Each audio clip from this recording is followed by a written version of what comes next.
오늘 본문은 이사야가 소명을 받는 본문인데요. 소명을 받는 장면이나 내용보다 소명을 받은 후에 하나님께 첫 번째 메시지를 받고 전하라는 계시를 받는 그 내용을 중심으로 말씀을 좀 드리도록 하겠습니다. 이 말씀은 예수님이 마태복음 13장에서 비유에 관한, 특히 이제 마음밭의 비유, 씨 뿌리는 자의 비유라고 하죠. 그 비유를 말씀하시기 전에 왜 비유로 말씀하시는가에 관한 것을 말씀하실 때 바로 이 이사야가 하나님께 받은 이 예언의 메시지를 그대로 인용하여 말씀하셨어요. 근데 이 문맥을 읽어보면 문맥의 뜻으로 보면 굉장히 이해하기 어려운 표현으로 되어 있어요. 그래서 여러분들이 그걸 조금 이해를 도와드리고 계속해서 하나님의 말씀을 듣는 자의 복된 반응에 대해서 이제 말씀을 좀 드리도록 하려고 합니다. 자, 이사야가 소명을 받고 난 다음에 하나님께 받는 메시지 부분으로 가겠습니다. 자, 우리 이사야 6장 9절을 좀 보시죠. 9절.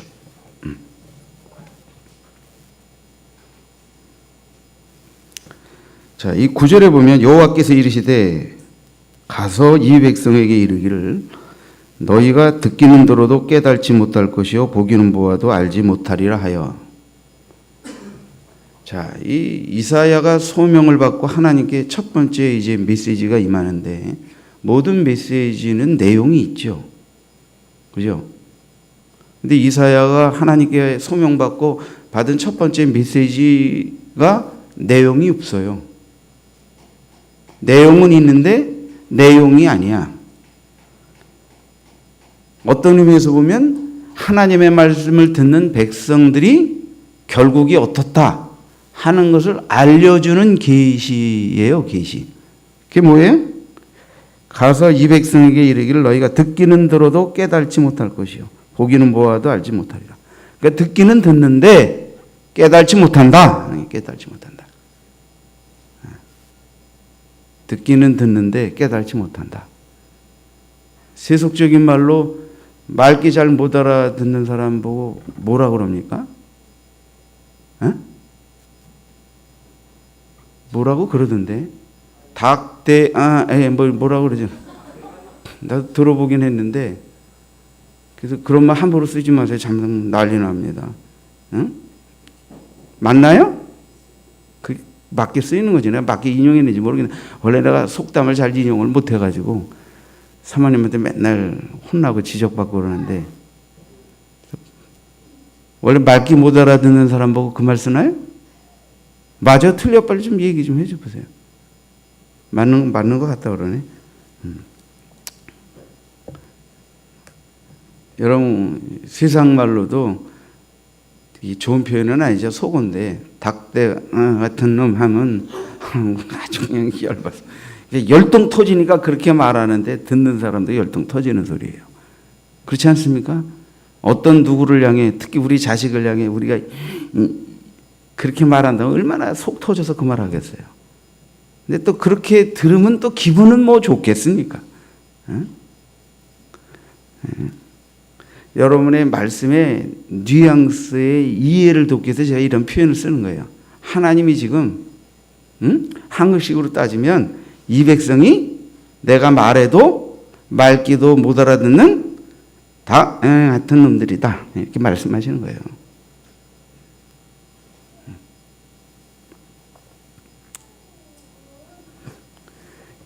여러분, 이사야가 받은 하나님의 예언의 내용은 메시지 내용 자체가 아니라 하나님의 말씀을 듣는 백성들의 모습, 하나님의 말씀을 전해질 때마다 한결같이 그 강팍하고 교만하고 불순종적이고, 그죠? 듣기는 듣는데 도무지 마음으로 듣지 않고 거역하는 이 못된 백성들의 하나님의 말씀에 대한 거역하는 모습을 말씀하신 거예요.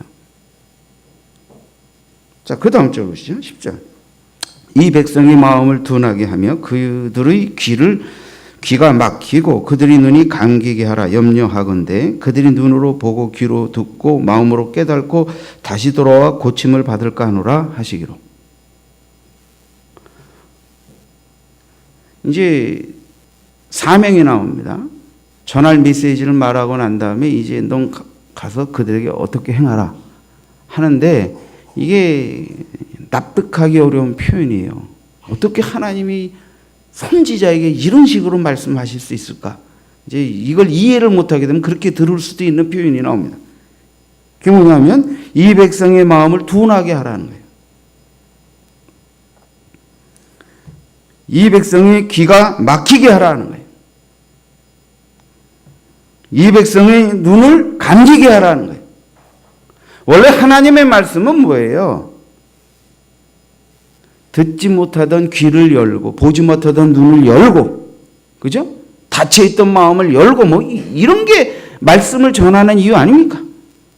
설교자가 하나님의 말씀을 여러분들에게 전하는데 이 말씀이 여러분의 가뜩이나 잘 안 떠지는 눈을 아예 감아버리게 만들고 별로 잘 못 알아듣는 귀를 아예 그냥 닫게 만들고 아예 조금 마음이 열릴까 말까 하는 마음을 아예 닫혀버리게 이러려고 설교하는 거 아니잖아요.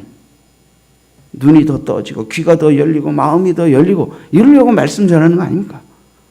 근데 이사야에게는 둔하게 하라는 거예요. 아주 아둔하게.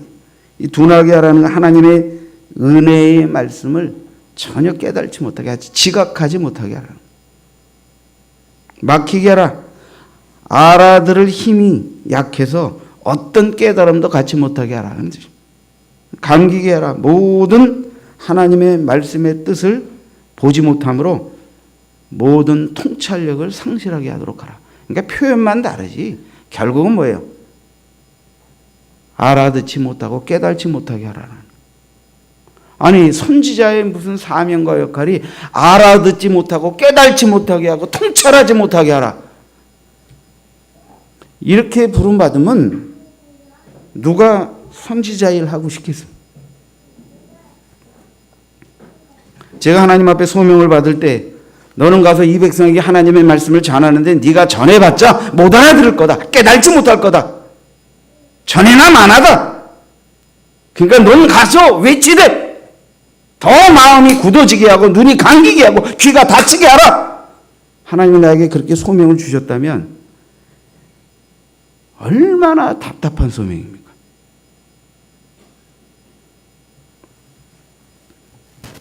여러분 그러니까 이사야를 이해해야 돼요. 그럼 이런 소명이 왜 나왔냐? 하나님의 말씀이 잘못돼서 그 선지자를 부르고 그 선지자를 보내시는 마음이 잘못돼서 그게 아닙니다. 자, 우리가 앞서도 말했지만 하나님의 말씀이 역할이 뭡니까? 귀가 열리고 눈이 열리고 마음이 열리고 하나님의 뜻대로 순종하게 하기 위해서 말씀을 전해 주시는 거고 선지자를 보내시는 건데 어떻게 이렇게 부정적으로 사명이 주어지고 표현될 수 있겠습니까? 이것은 하나님의 말씀이 그렇게 한다, 선지자가 그렇게 한다는 뜻이 아닙니다. 이 말은 그들이 죄를 버리지 않고 교만을 버리지 않고 강팍할 대로 강팍하여져서 그들이 그 죄와 완악함으로 인하여 말씀을 듣지 못하고 마음이 굳어지고 그죠? 깨달지 못하고 그러니까 어떻게 돼요? 하나님이 볼 때 정말 한국식으로 따지면 쇠기의 경일기와 똑같은 거예요. 전하고 전해도 하나마나 말 하나마나 한 상황이 되어버린 거예요. 그런 하나님의 깊은 탄식과 그 백성들을 향한 너무 화난 마음으로 선지자에게 이런 명령과 소명을 하달하신 거예요.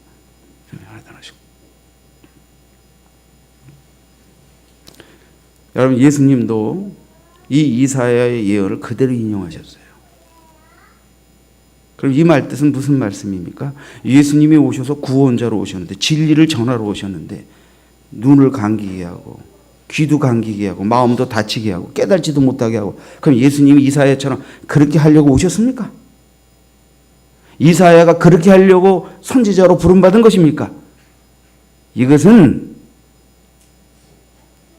백성들의 죄와 강팍함과 교만과 완악함 때문에 외쳐져도 들으나 마나, 들려도 깨달지 못하는 그들의 죄악된 상태로 말미암아 결국 선지자는 귀를 열려고 했고 마음을 열려고 했고 깨닫게 하려고 했으나 오히려 더 강박하게 만들고 더 귀가 다치게 만들고 더 마음을 다치게 만든 꼴이 되어버린 그런 그들의 죄로 말미암아 사역이 그렇게 되어질 수밖에 없는 그런 상황을 하나님이 말씀하신 것입니다. 예수님의 사역의 전체적인 흐름을 보십시오. 누가 주님의 말씀을 들었어? 누가 주님의 말씀을 믿었습니까?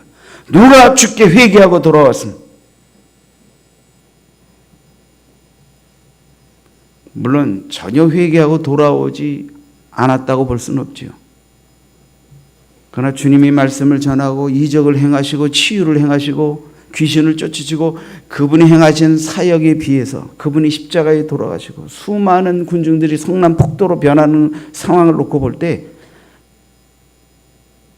이사야 선지자가 이사야 53장의 1절에도 말씀했어요. 우리가 전한 것을 누가 믿었느냐? 우리가 전한 것을 누가 믿었느냐? 이런 탄식할 수밖에 없는 상황인 것입니다. 그러니까 전체적으로 대부분의 사람들이 믿지 않았다. 회개하고 돌아오지 않았다.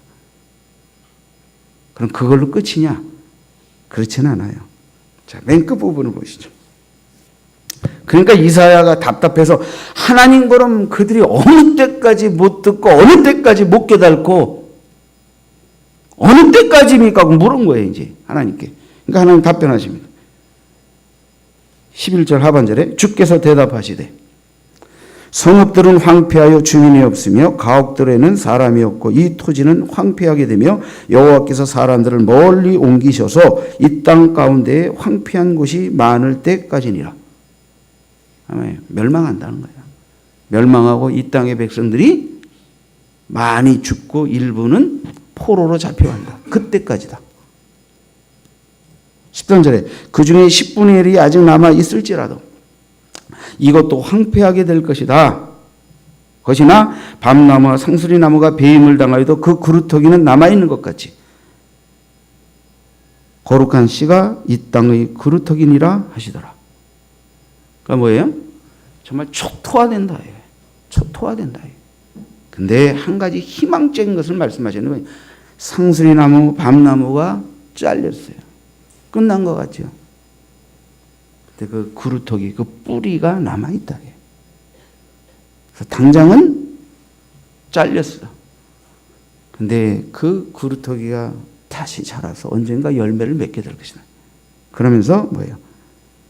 거룩한 씨가 이 땅의 그루터기다. 그러니까 뭐예요?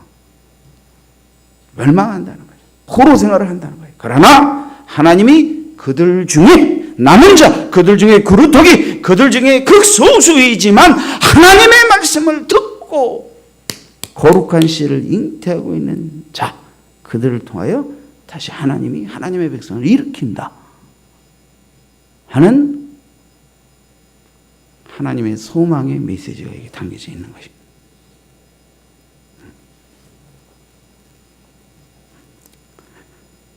저도 하나님께 소명을 받을 때 이사야와 비슷한 분위기 속에서 소명을 받았습니다. 그래서 저는 원래 설교할 때 성도들이 막 이렇게 은혜 받는 거에 별로 신경 안 씁니다.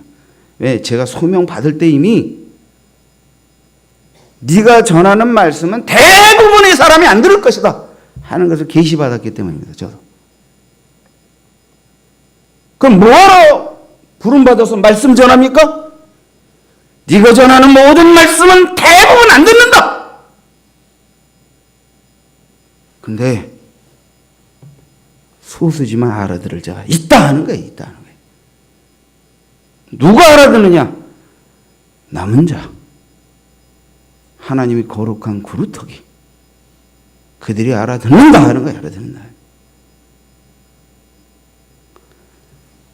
대부분의 사람이 알아듣지 못하는데 여러분이 지금 알아듣는 자의 모습으로 여기와 예배드리고 있다는 게 큰 축복을 받은 줄 믿으시기 바랍니다. 자, 그러면 사람 수를 놓고 얘기하죠. 그 다른 분위기에서 얘기해 볼게요. 우리가 예수 믿고 예수 믿지 않을 때뿐만 아니라 믿고 난 이후의 오늘에 이르기까지 나의 생애를 놓고 볼 때 과연 내가 얼마나 많이 하나님의 말씀을 알아들었냐는 것입니다. 하나님의 말씀이 들렸던 그 주가 몇 주나 되느냐 이게. 들리십니까? 깨달아지십니까? 늘 깨달으셨습니까? 늘 믿으셨습니까? 믿은 말을 늘 행하셨습니까? 그렇지 않다는 거예요. 그런데도 목사님이 지치지 않고 실망하지 않고 목회하는 이유가 뭡니까? 원래 사람은 잘 못 알아듣는다는 걸 계시받았기 때문에. 우리가 전한 것을 누가 믿었느냐? 요한복음 3장 11절에 예수님은 니고데모의 대화 속에서 우리가 하는 것을 말하고 보는 것을 전하는도다. 그러나 저희가 믿지 아니하는도다. 대부분 믿지 않는다. 대부분 믿지 않는다. 그렇다고 모두 믿는다라는 뜻은 아닙니다. 대부분 못 듣는다. 대부분 못 알아듣는다. 대부분 못 깨닫는다. 대부분 압니다. 근데 믿는 자가 있다. 그래서 전하는 것입니다. 우리의 모든 세월 속에서 대부분 못 알아듣는 시간이 더 많다는 거예요. 귀가 닫혀있는 시간이 더 많다 이거예요. 그런데 왜 전합니까? 언젠가 귀가 열릴 때가 있기 때문입니다. 언젠가 마음이 열릴 때가 있기 때문입니다. 언젠가 그 말씀이 신비에 새겨질 때가 있기 때문입니다. 그때를 기다리며 계속 외치는 거예요. 이게 주의 종의 사명이에요. 저도 그래서 그렇게 설교하고 있는 거예요.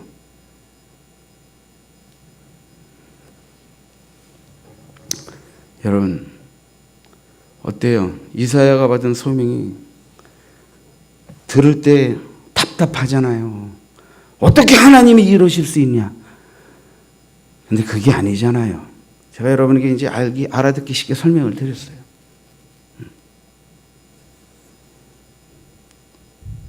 조금 더 다른 얘기는 찬양 예배 때 이제 부연해서 좀 하겠습니다. 대예배 시간 이거 다 하면 또 시간이 모자라서 본론으로 들어가죠. 그렇다면 하나님의 말씀을 듣는 자의 복된 반응을 한번 생각해 보십시다. 자, 여러분 우리가 이사야가 활동했을 때 이사야 1장 이제 1절에 언급이 되어 있는데요. 이사야가 활동했을 때 왕들이 있어요. 이사야는 적어도 4대에 걸친 왕의 통치 시대에 사역을 했어요. 그래서 1장 1절에 유다 왕 우시야와 요담과 아하스와 히스기야 시대에 아모스의 아들 이사야가 유다와 예루살렘에 관하여 본 계시라 이렇게 되어 있다고.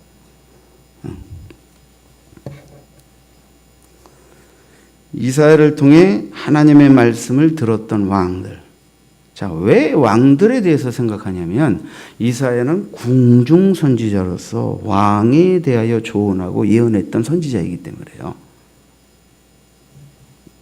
그래서 이사야의 하나님이 이사야를 통해 전하는 말씀에 대해서 그 왕들이 어떻게 반응했냐의 유형의 모습이 그 백성들이 하나님의 말씀을 듣는 태도고 오늘날 우리가 하나님의 말씀을 들을 때의 모습과 똑같다 하는 게 똑같다. 그렇죠? 그래서 대표성으로 왕들을 놓고 말씀을 드리는 거예요. 자, 그럼 보시죠. 아하스 왕은 그냥 내용은 제가 2012년도인가 한번 이사야에 대해서 2번 설교한 적이 있어요. 그래서 여러분들이 궁금하시면 나중에 2012년도에 이사야 성경 중간 조망 해가지고 이사야 설교 2번 한 것을 검색해서 한번 설교 리와인드해서 들으세요. 그러시면 돼요. 뭐 이렇게 얘기해도 한 사람이나 들을까 말까 하지만 뭐 대부분 다 안 들을 걸로 생각하지만 혹시라도 한 사람이라도 들을까 해서 그냥 얘기하는 거예요. 2012년도 내가 몇 월 며칠까지 얘기할 수도 있지만 한번 찾아보세요. 있을 수도 있고 없을 수도 있어요. 없어서 목사님 궁금합니다. 그러면 내가 그 사람에게 설교 원고를 그대로 보내줄 수도 있어요. 근데 뭐 그거 요청할 사람이 하나도 없겠지만 혹시라도 또 한 사람이 있을까 해서 안 해도 실망 안 합니다. 아무 상관없어요. 이거는 뭐 필수적인 게 아니고 여러분이 이사야의 예언적 영성과 사명을 조금이라도 더 이해하도록 돕기 위해서 하는 말일 뿐이니까. 보시죠. 자, 아하스는 한마디로 말하면 이사야에게 충고는 구했지만 충고를 받고 난 다음에 따르지 않은 왕입니다. 그러니까 이사야를 통하여 하나님이 예언하시는 말씀을 듣기는 했지만 듣고 난 다음에 전혀 신경 쓰지 않고 따르지 않은 왕이 그 스타일이 아하스 스타일입니다. 그러니까 아하스 스타일은 어떤 스타일이에요? 듣기는 들어요. 근데 듣고 난 다음엔 그들이 마음과 생각과 행동에 전혀 그 말씀이 반영이 되지 않는 거예요. 받아들이지 않는 이런 상태. 우리 지난날에 상당히 많은 날들이 이런 날들이었다라고 하는 것을 아셔야 돼요. 사실 하나님 앞에서. 두 번째, 므낫세. 사실 므낫세는 언급도 안 돼 있어요. 왜냐하면 므낫세는 하나님이 너무 악한 왕이고 완악해서 말씀을 숫제 듣지도 않을 뿐더러 하나님의 말씀하고 싶은 생각조차 갖지 않았던 왕이에요. 그래서 므낫세 시대에는 하나님이 아예 이사야의 입을 닫아버리셨어요. 그래서 이사야는 예언자임에도 불구하고 그냥 왕의 치정이나 하고 이게 예언이나 기록하고 수로 문서 사용만 했어요. 입을 열질 않았다고. 그러니까 므낫세는 어떤 사람이 하나님이 아예 말하고도 싶지 않은 왕이었어요. 그럼 여러분들 그렇게 생각하니요? 뭐 하나님이 어떻게 그러실 수 있냐? 아니에요. 이거는 그만큼 이 죄가 갈 때까지 갔다. 교만이 갈 때까지 갔다. 완악함이 갈 때까지 갔다. 그래서 이미 심판과 저주가 작정되어 있다. 그런 상태. 그러니까 말해나 마나 정도가 아니라 말할 필요성도 못 느끼는 상태가 되어버린 거예요. 이 므낫세 상태. 이건 정말 우리 생에서는 절대로 있어서는 안 돼요. 그렇죠? 이건 사실 성도들의 삶 속에서는 있을 수 없는 일이죠. 세 번째는 히스기야. 이사야를 가장 가까이 두고 신뢰하며 이사야를 통한 하나님의 음성을 듣고 순종했던 왕입니다. 히스기야. 그러니까 우리는 히스기야와 같은 태도를 가져야 되겠죠. 근데 보세요. 히스기야는 이사야를 여러 선지자들 중에서 그가 가장 신뢰하는 선지자로 삼습니다. 그리고 어려운 일이 있으면 히스기야 왕은 어려운 일이 있으면 이사야부터 찾아요. 이사야에게 기도 부탁해요. 그리고 모든 이사야를 통한 하나님의 예언의 신탁을 듣고 그대로 순종해서 모든 문제를 해결해 나갑니다. 그래서 히스기야는 남왕국 유다의 훌륭한 성군 몇 사람 중에 한 사람으로 드는 왕이 히스기야인 거예요. 그러니까 이것은 바로 히스기야를 통한 하나님의 음성에 겸손하게 귀 기울여 순종하고 나라를 개혁하고 영적으로 변화를 이루어가고 하는 일을 부지런히 했던 왕이었다. 그래서 그는 선한 왕의 반열에 섰다 하는 것입니다. 자, 그렇다면 여러분 요약해보면 말씀을 잘 듣느냐 못 듣느냐 하는 이 세 왕의 모습 속에서 우리는 세 가지 모습을 볼 수 있어요. 첫째는 듣기는 청하나 듣기는 들으나 불순종하는 자. 듣기는 들으나 순종하지 않는 자. 첫 번째 모습.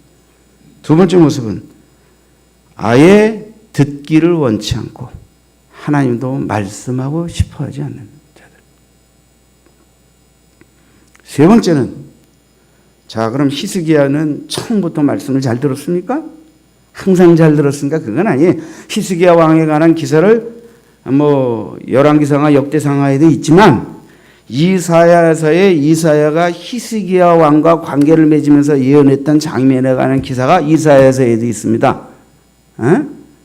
이번 주간에 이사야서 중에서 이사야가 히스기야와 관계하면서 예언하는 장면이 나오는 장을 찾아서 한번 읽어보세요. 이것도 대부분 순종 안 할 것입니다. 혹시라도 한 사람 순종할까요? 그냥 말씀드리는 거예요. 그러면 달라져요. 느낌이 달라져요. 지금 이 설교 짧은 시간이니까 다 얘기할 수가 없잖아요. 이렇게 하려면 10시간도 더 해야 돼요. 그러니까 여러분들이 설교 듣고 가서 한번 좀 읽어보는 수고를 통해서 더 깊은 것을 스스로 또 캐내보라. 이런 의미에서 말씀을 드리는 거예요. 그럼 히스기야 생애를 전체적으로 놓고 볼 때 초반부의 히스기야도 하나님의 종의 말에 귀 기울이지 않았습니다. 듣고도 순종하지 않았던 때가 있습니다. 그래서 실패와 아픔과 수모도 당했습니다. 히스기야도 초기에는. 그러나 그가 나중에 회개하고 하나님의 말씀에 전적으로 순종하고 따랐어요. 바뀌었단 말이에요. 그러니까 여러분, 우리가 안 믿을 때뿐 아니라 믿을 때에도 잘 못 알아듣고 들어도 순종 안 하고 이럴 적이 있다 이게 문제가 아니라 지난날의 그런 잘못을 뉘우치고 이제는 듣고 순종하는 자가 되겠다라는 결심으로 나아가는 게 진짜 더 중요한 것이다라는 것을 말씀드리려고 해요. 이렇게 위대한 히스기야 성군도 늘 하나님의 말씀을 잘 들었던 게 아니라는 거예요. 못 알아듣고 듣고도 안 행했던 지난날에 잘못된 때가 있었다 하는 거예요. 그러나 그럼에도 불구하고 그가 선한 왕의 반열에 서서 축복받아 하나님의 위대한 일꾼으로 쓰일 수 있었던 것은 회개했다는 거예요. 돌이켰다는 거예요. 그리고 잘 듣고 순종하는 믿음으로 나아갔다는 거예요. 그러면서 그의 삶이 변하고 그의 나라의 통치와 그죠? 그 나라의 운명이 바뀌었다는 거예요. 여러분, 이사야가 적어도 예언할 때의 시기 속에서 북왕국 이스라엘이 멸망합니다. 그리고 유다는 멸망은 안 했지만 이스라엘보다 한 130여 년 뒤에 멸망했지만 멸망은 안 했어도 이스라엘과 별 차이 없는 영적 도덕적 죄에 걸려 있었어요. 그래서 하나님의 심판이 이스라엘을 향한 심판이 너희들도 회개하실 때 곧 따르게 될 것이다라는 경고까지 받고 있는 상황이었어요. 그러니까 이사야가 예언했던 상황에서는 이 백성들이 정말 회개하고 하나님의 이 저주와 심판을 받지 않는 백성이 될 것이냐, 아니면 갈 때까지 북왕국 이스라엘처럼 계속 가서 결국은 심판을 받게 되는 백성이 될 것이냐 하는 기로의 상황의 분위기 속에서 이사야가 예언 활동을 하고 있는데, 결국 하나님이 이사야에게 주신 메시지는 이 백성도 북왕국 이스라엘처럼 갈 때까지 간다 하는 거죠. 그러나 멸망을 하고 심판을 당하고 포로 생활로 잡혀가도 그들 중에 하나님의 음성을 듣고 회개하고 거룩한 씨를 품고 하나님의 때를 기다리는 그루터기 남은 자가 있을 것이다 라는 말씀을 전해주시는 거예요. 그러니까 시대적으로 보면 이 이사야 선지자는 요즘같이 내가 교회를 개척하고 복음을 전하면 성도들이 구름대같이 몰려서 회개하고 큰 교회를 이루고 성교를 이루고 하나님의 나라를 이루고 이런 그 외적으로 무슨 거룩한 그림을 그릴 수가 없었어요.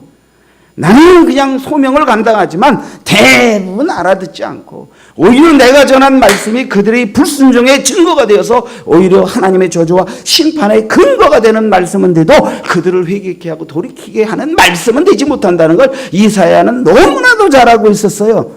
그러나 그들 중에 극소수 하나님 편에 남은 자들이 다시 언젠가 심판당하고 멸망당하고 포로 생활에 70년을 끝내고 돌아와 거룩한 하나님의 나라를 위한 그루터기가 될 것이라는 것을, 그런 희망의 소망의 메시지를 부여잡고 이사야는 그의 삶 속에서 외적으로 눈에 보이는 부흥이라든지 열매라든지 이런 것이 없어도 실망하거나 낙심하지 않고 하나님의 부름의 소명을 감당했고, 그러니까 못 알아듣고 문화생 너무너무 완악하니까 결국 이사야가 자세히 어떻게 죽었는지는 알 수 없지만 히브리서의 기록에 의하면 이사야는 결국 의로운 정의로운 하나님의 말씀을 전하고 그 말씀을 알아듣는 왕도 없고 오히려 이사야를 핍박하고 더 듣기 싫은 말, 순종하려고 하지 않는 자들이 하나님의 정죄의 말 들으니까 더 열받아 결국 이사야를 그냥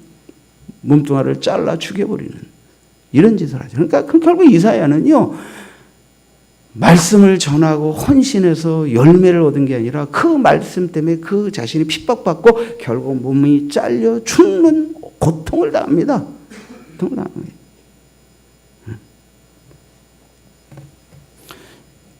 제가 소명받을 때 대부분 알아듣겠냐?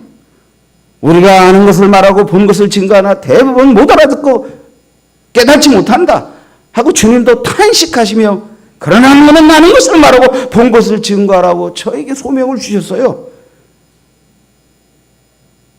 근데 이사야에 비하면 저는 이렇게 지금 하나님의 말씀을 듣기에 나오는 성도들이 있으니 얼마나 행복한 목회를 하고 있는 것입니다. 이사 선지자는 이런 행복을 느끼지도 못했어요. 그럼에도 불구하고 그 사명을 감당했어요. 사랑하는 성도들, 듣지만 순종하는 자, 아예 안 들어서 말씀하고 싶어 하시지도 않는 자, 이전에는 좀 못 들었으나 그래도 이제는 들리고 잘 듣고 들은 대로 믿고 순종하려는 자. 여러분, 세 번째 사람이 히스기야와 같은 사람이 하나님의 말씀 앞에 올바로 반응하고 복을 누리는 자인 줄 믿습니다. 여러분, 하나님의 말씀에 대해 잘못되게 반응하는 것은 마음이 강팍하고 완악하고 교만하고 본이 하나님 앞에서 그 양심으로도 그 죄와 허물을 알면서도 회개하지 않는 것입니다. 이런 자들은 하나님의 말씀을 들어도 깨달지 못하는 것입니다. 하나님의 말씀에 대한 복된 반응은 무엇입니까?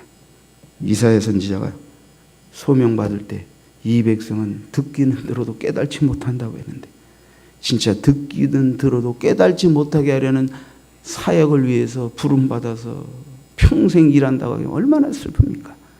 그런데 아주 소수지만 이사야를 통해 하나님의 말씀을 전할 때 그걸 알아듣고 깨닫고 민족의 죄를 내 죄처럼 끌어안고 통곡하고 회개하며 비록 하나님이 그의 회개와 눈물의 호소를 들어주지 않았다 하더라도 하나님은 주목하여 남은 자로 거룩한 하나님의 씨를 품고 있는 자로 인정하여 그루터기로 남은 자로 주목하며 말씀하셨던 무리들이 있었고 이사야는 그들에게도 분명히 하나님의 말씀을 전하였기 때문에 선지자로서의 사명과 정체성과 하나님의 말씀을 전하는 자의 보람도 느꼈을 것이라고 저는 믿습니다.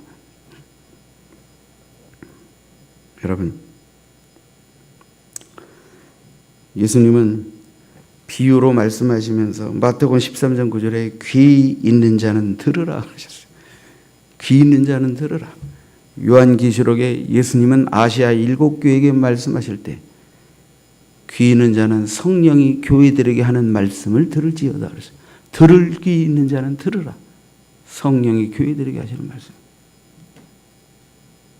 여러분, 우리에게 그래도 하나님 앞에 나와 예배드리고 하나님의 말씀에 선포될 때 겸손하게 마음을 낮추고 그 말씀을 들으려는 마음을 주신 것이 하나님의 말씀에 대해 하나님이 우리에게 주신 복된 마음이라는 걸 믿으시기 바랍니다. 그러니까 복된 마음은 뭐예요? 겸손한 마음이지요. 교만한 마음이 아니고 겸손한 마음이다. 하나님의 말씀을 들으면 순종하겠다고 다짐하는 온유한 마음이죠. 이게 복된 마음이죠.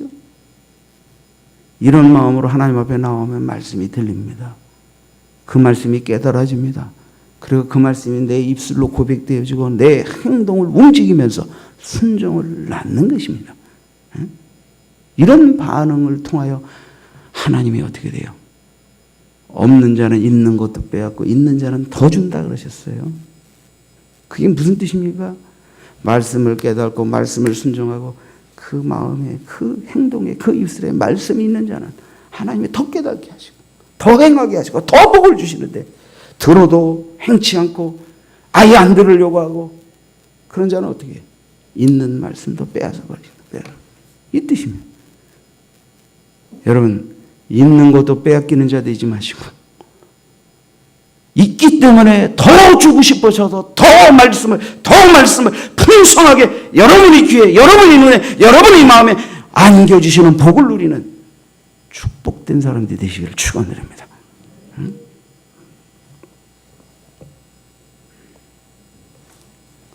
여러분, 예수님은 이 이사야의 예언을 말씀하시면서 씨 뿌리는 자의 비유, 마음밭의 비유를 말씀하셨어요. 그게 뭐예요?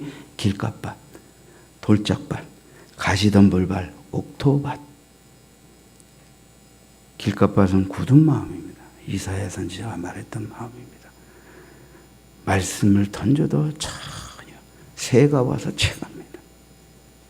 새가 와서 채갑니다. 새가 와서 채갑니다. 그래서 성경에는 하나님의 말씀을 들을 때 주무시는 분에 대한 여러 가지 유형을 성경은 언급하고 있어요. 첫째, 너무 육체가 피곤해서 자시는 분.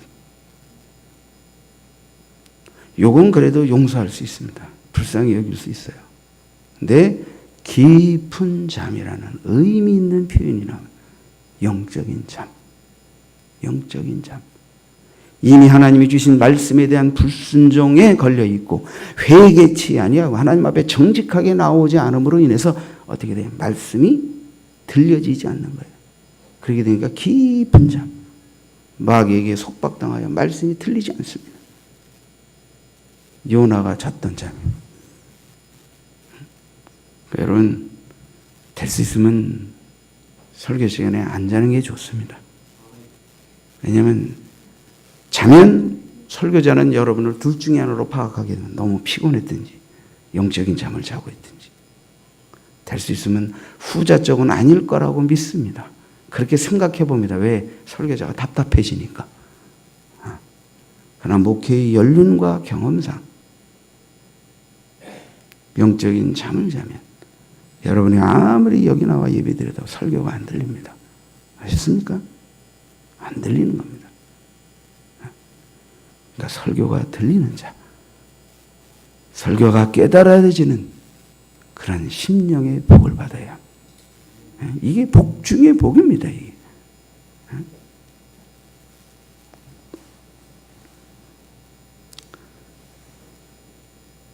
돌짝밭은 깨달지요? 근데 돌에 뜨거운 열이 있어서 씨가 빨리 뿌리 내리는데 뿌리를 내리지 못하는 거예요. 그 말씀으로 인한 부담, 환난, 핍박, 희생의 요구 앞에서 포기해버린 거예요. 그러니까 듣고 깨닫긴 했는데 행치 않음으로 인해서 말씀을 도로 빼앗기는 자예요. 여러분, 하나님의 말씀은 영의 양식이고 우리에게 영혼을 살리는 복된 양식이지만 때로는 그 말씀이 내 것이 되고 나를 살리는 말씀이 되기 위해서 그 말씀을 순종하기 위한 책임과 환난과 핍박과 희생이 요구될 때가 있어요. 그때도 순종해야 돼요. 그래야 그 말씀이 여러분의 말씀이 되고 그 말씀이 나중에 30배, 60배, 100배로 여러분을 복되게 하는 말씀이라는 간증이 여러분 입술에서 나오게 되는 것입니다. 그러니까 저는 여러분이 믿음이 있는 날을 예배에 한 번도 안 빠지고 잘 나오나로 평가하는 목사가 아닙니다. 여러분의 입에서 여러분이 성경을 읽다가든 설교자의 말씀을 듣다가든 어쨌든 여러분의 고백 속에서 말씀을 어떻게 깨닫고 말씀을 어떻게 순종했고 말씀을 통해서 어떻게 열매와 복을 경험했는지가 여러분의 입에서 나와야 그게 진짜 하나님을 만난 거고 그게 하나님의 말씀을 접한 사람의 신앙생활인 것입니다. 그렇지 않습니까? 물론 예배 안 나오는 사람마다 빠짐없이 나오는 사람이 복이 있지요. 근데 10번 나와서 9번 졸고 1번 듣는 이러면 어떻게 되는 겁니까? 아예 못 들으면 어떻게 되는 겁니까? 들려야 합니다. 들려야 합니다. 깨달아져야 합니다. 이게 복입니다. 이게 복입니다. 가시덤불은 뿌리를 내리지만 가시덤불에 의해서 영양분을 뺏기는 거예요. 이게 뭐 쾌락, 염려, 세상의 재리의 유혹 앞에서 하나님의 말씀, 영적 가치 우선의 삶 속에서 돈 벌어야지, 일해야지, 즐겨야지 이것저것 세상적인 것에 대한 관심에 눌려가지고 이게 도로 죽는 거예요. 뺏기는 거예요.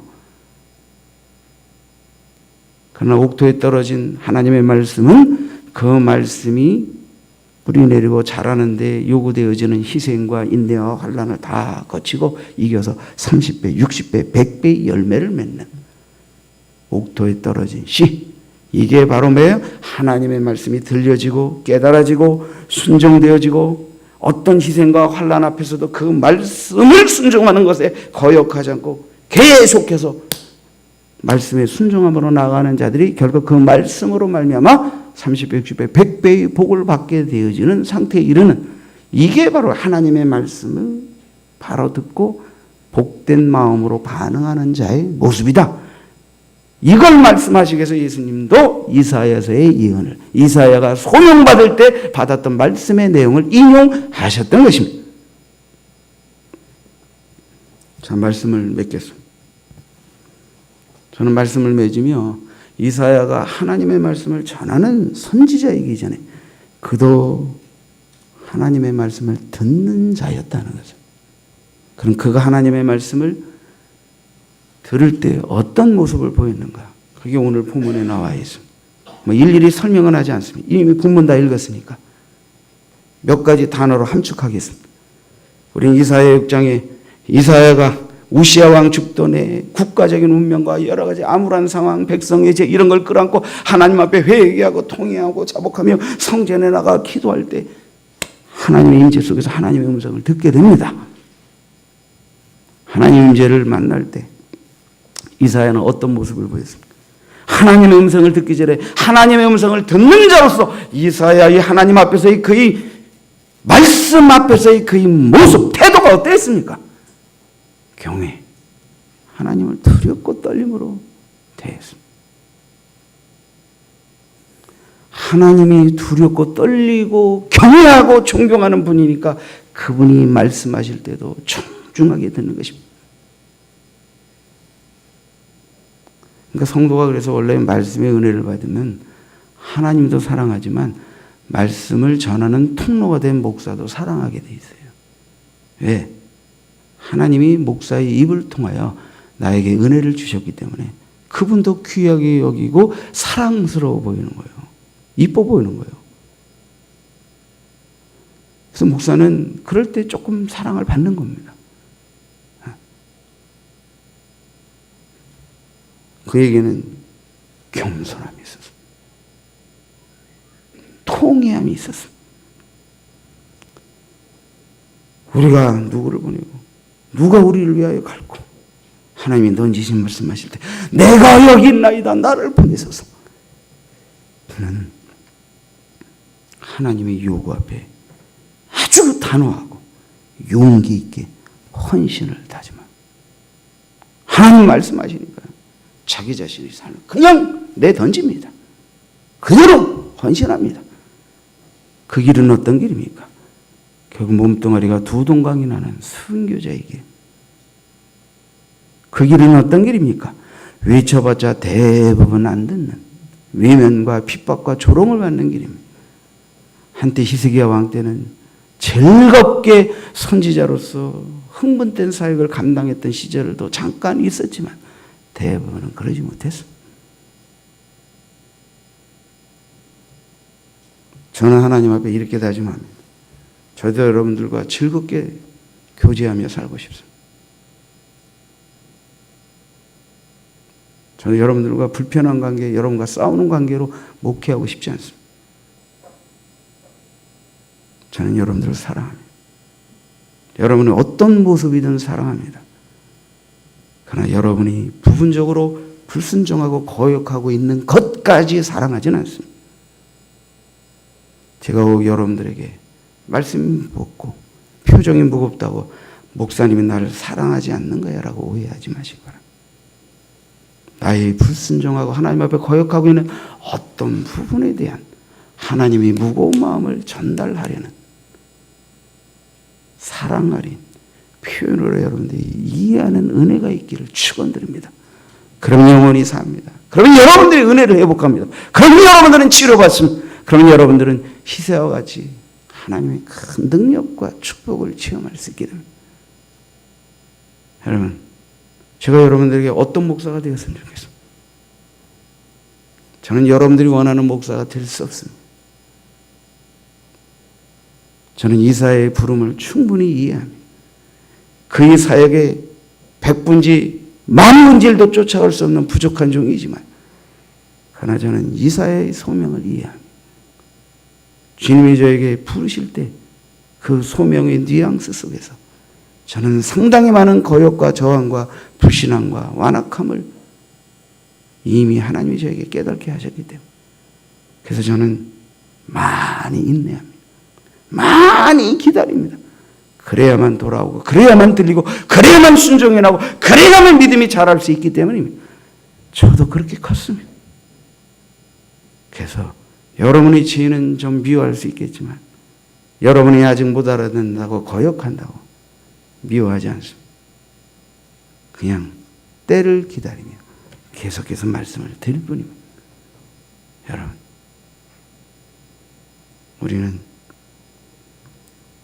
진정한 하나님 앞에서 용기 있는 믿음이 신앙이 무엇인지를 이해해야 합니다. 종이 듣겠나이다. 말씀하옵소서. 말씀만 하옵소서. 그리 될 줄 믿습니다. 주여 나의 믿음 없는 것을 불쌍히 여겨 주옵소서. 성경에 주님이 칭찬하셨던 자들이 주님의 말씀을 대할 때 가졌던 겸손함,